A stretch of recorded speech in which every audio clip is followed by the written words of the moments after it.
Switzerland built something inside a mountain that most of the world has never heard of. It's buried over 1,000 feet deep. A blast door weighing 3 tons seals the entrance. Cost estimates run past $50 billion in what's stored inside. That was the 1970s. This is today. The vault exists because of a war that never came, but everyone prepared for anyway. Wait, this mountain is now so secure, engineers who worked on it were never told what they were building. I moved crates for 6 months. I never once asked what was inside. Every meter of tunnel was carved in silence. Now watch what they actually built. But historians warn, if the full truth about this place ever surfaces, it could expose one of the most protected secrets in modern banking history. 1976. A rail crew hit a wall that wasn't supposed to exist. What came next changed everything.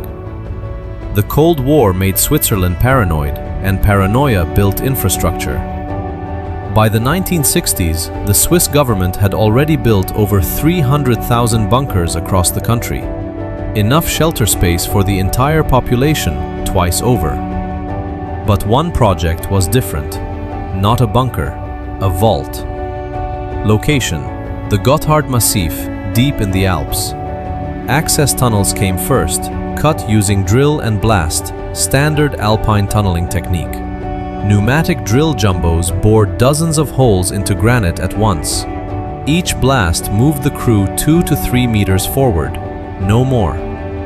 We drilled through some of the hardest rock in Europe. Nobody complained. Nobody asked why. At a certain depth, the blasting pattern changed. Smaller charges, controlled. A separate team, arriving only at night.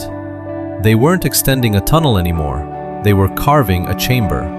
Rock bolts drilled into the ceiling every few meters, standard practice to prevent collapse in large underground spaces. Then came something unusual for a rail project: blast-resistant concrete. Denser mix, reserved almost exclusively for military structures.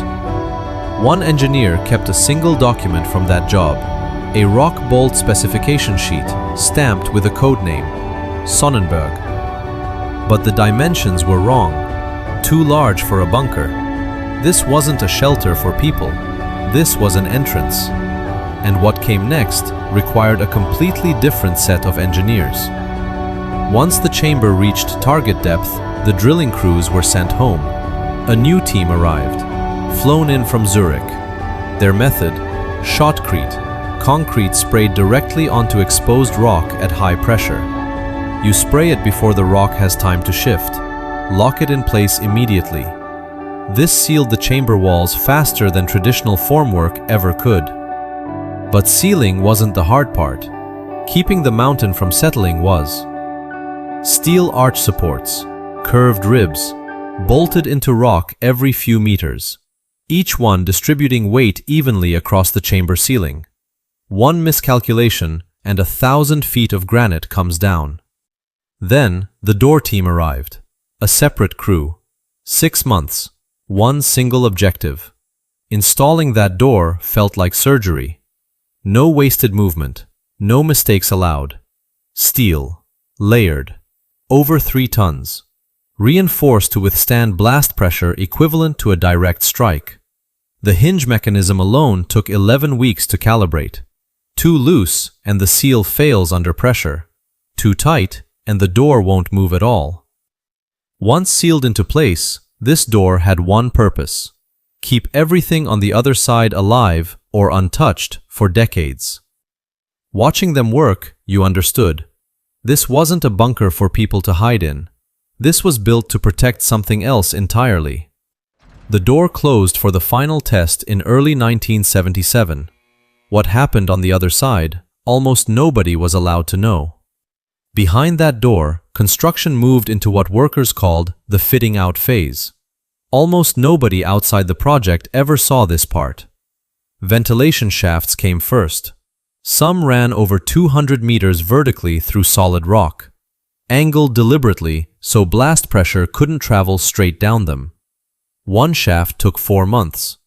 Angled drilling through granite is brutal, slow work.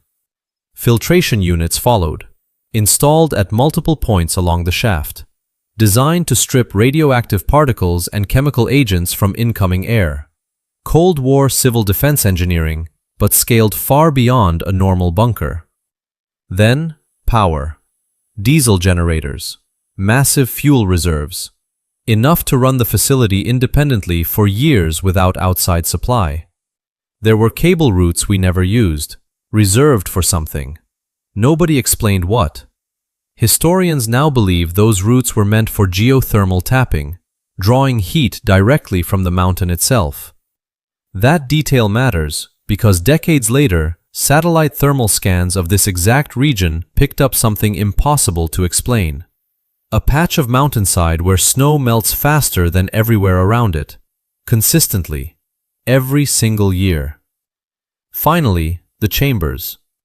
Climate-controlled rooms sealed behind secondary doors, built to hold constant temperature and humidity for decades. The exact environment needed to preserve paper archives, film, and precious metals. Crates arrived by rail, unmarked, military escort. Nobody told us what was inside. My job was logistics, not curiosity. I moved what I was told to move. But some of those crates, he later admitted, never came from Switzerland at all. That single detail changed everything about what this place actually was. If the crates weren't Swiss, this wasn't a national bunker. It was something closer to an international storage system, hidden inside neutral territory. Historian Martin Vogt spent years tracing the money behind it. He found a pattern.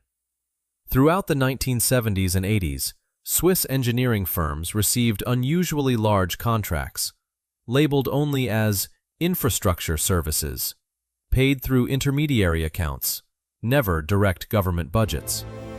One contractor specialized in precision-controlled environments, exactly what you'd need to store gold without it tarnishing for decades. Vogt tracked down former employees. Most had passed away. One agreed to speak, briefly, by phone. I worked on a mountain project in the early 1980s. That's all I'll say. He hung up before Vogt could ask which mountain. So Vogt went to see it himself. A narrow road climbed toward the ridge. Gating. Marked only as restricted federal property.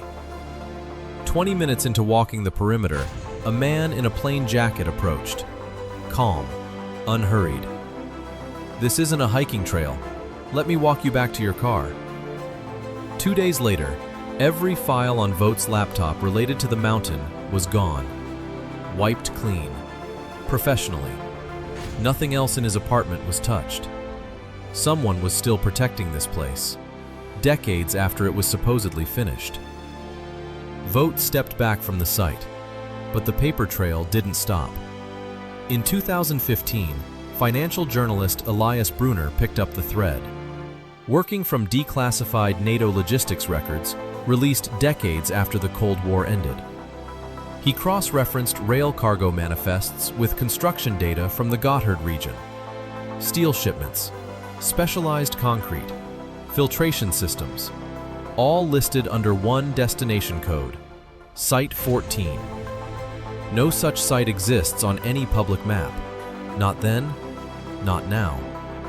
Brunner found procurement records for climate control units, built by a Swiss firm known for engineering wine cellars and archive storage. The exact same cooling technology, scaled up dramatically. Piece by piece, the full construction timeline came into focus. Drill and blast to reach depth, shotcrete to seal the chambers, steel arches to hold the mountain's weight, a 3-ton blast door fitted by specialists over half a year, ventilation built to outlast a war by generations, and climate-controlled vaults, engineered by men who thought they were building wine storage until crates arrived that told a different story. Brunner's research suggests this facility wasn't alone. Multiple sites like it may exist across the Swiss Alps, built through the same quiet channels, funded through money trails that were never meant to surface. The Swiss government has never confirmed a single one. No tours, no blueprints, no official name. Just a mountain that took decades to hollow out, using nothing but drills, concrete, steel, and absolute discipline.